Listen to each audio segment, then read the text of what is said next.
wait when they want you to be nothing more but a small grain of salt in the palms of their hands. Be acid and vinegar, rich, dark liquor. You taste sweet on everyone's lips, but they will still try to whitewash you down. Don't let them turn you into a good tasting joke. The second day I realized I was black was in a gas station. I only had 25 cents, so I searched what to spend it on. The cashier floated from aisle to aisle, eyes fixed on my hands. That was the first time I realized skin color was a crime. My body has become calls to write legislation.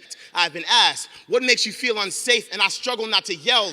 Everything that feels like to be black. To pop lock your way in and out of hugs, it is not a problem you want to sympathize. But to tell me you know my pain is to stab yourself in the leg because you saw me get shot. We have two different wounds, and looking at yours does nothing to heal mine. Are driven by passion, not by asserting yourself dominant by a world that already put you there. You speak to no pain, you only fathom because we told you it was there. You know nothing of silence until someone who cannot know your pain tells you how to fix it.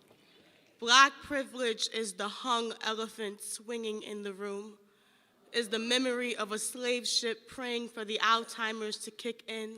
Black privilege is me pretending like I know Trayvon Martin on a first name basis. It's me carrying a mouthful of other people's skeletons to use at my own convenience. The police say they found her hanging in her jail cell, and black folk everywhere erupted in grief. The voices calling her martyr carried her smiling picture as proof. They called it suicide. We called it murder. What if it was both? The culmination of all our past lives caving in on her until the weight of it was too much. I know what it is to be crushed, to have hope drained from my bones, a trembling black woman with trauma stretching across generations. I've been crying for centuries. I cannot stop. I know what it's like to have one foot in the grave. I've wished death on myself many times, but it was never my idea. Whether I jumped or was pushed, someone still put me on a cliff. Oppression can kill you from the inside out, break you until you are a body of casualty, strangle you until breath is a distant memory. We've gotten so used to dying, we've begun to expedite the process. Suicide, our way of cutting out the middleman.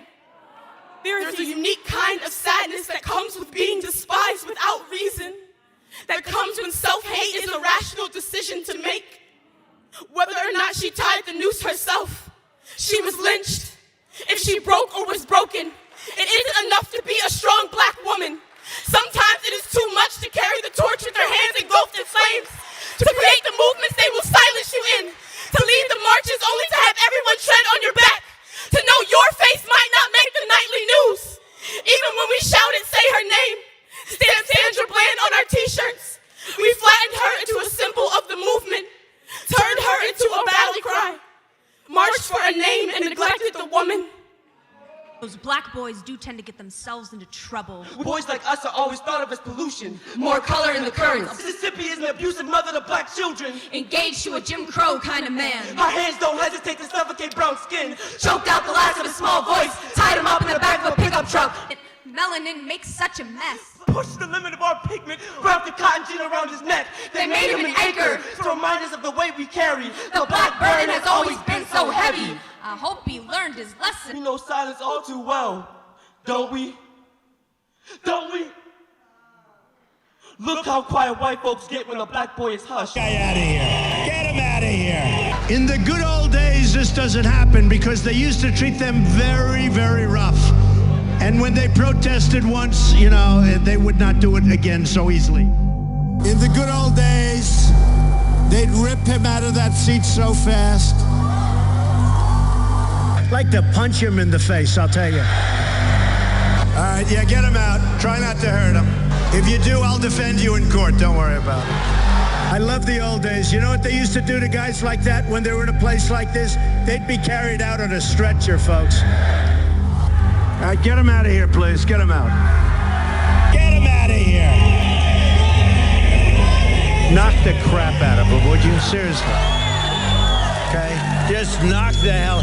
So much fun. I love it. I love it.